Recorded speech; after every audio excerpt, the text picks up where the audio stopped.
আসসালামু আলাইকুম রহমতুল্লাহি ওয়া বারাকাতুহু।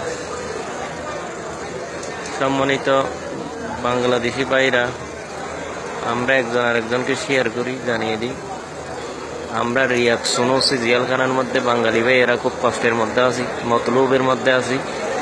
এই জিনিসটা আমরা সারা ওয়ার্ল্ডের মধ্যে ছড়িয়ে দিই। বিশেষ করে বাংলাদেশ সৌদি আরব অবস্থ রিয়াদ দূতাবাসের জন্য এই জিনিসটা আমরা তাদের কর্তৃপক্ষের দৃষ্টিপাত করার জন্য আমরা দয়া করে এই জিনিসটা তাদের দৃষ্টিপাত হোক এইভাবে বেশি করে শেয়ার করি। বিশেষ করে বাংলাদেশের পররাষ্ট্র মন্ত্রণালয় বা স্বরাষ্ট্র মন্ত্রণালয়ের দৃষ্টিগোচর হয়ে এরকম করে আমরা সবাই শেয়ার করি। একবার জন্য কষ্ট করি। আল্লাহ পাক আমাদের বিভিন্ন জাযা খায়ের দিবে। আল্লাহ পাক আপনাদের উত্তম প্রতিদান দান করবেন। আমরা খুব অসহায় কষ্টের মধ্যে আছি ভাইরা, আপনি আমাদেরকে একটু শেয়ার করে সহযোগিতা করেন। আল্লাহ আপনাদের সবাইকে ইনশাআল্লাহ উত্তম প্রতিদান দান করবে। বিভিন্ন বাঙালি ভাইরা 7 মাস 8 মাস যাবত এখানে কষ্ট পাইতেছে। আপনার একটা শেয়ার কিছু মানুষের জীবনকে বাঁচাতে পারে বা একটা কিছু আপনার বহু বড় উপকার আসতে পারে।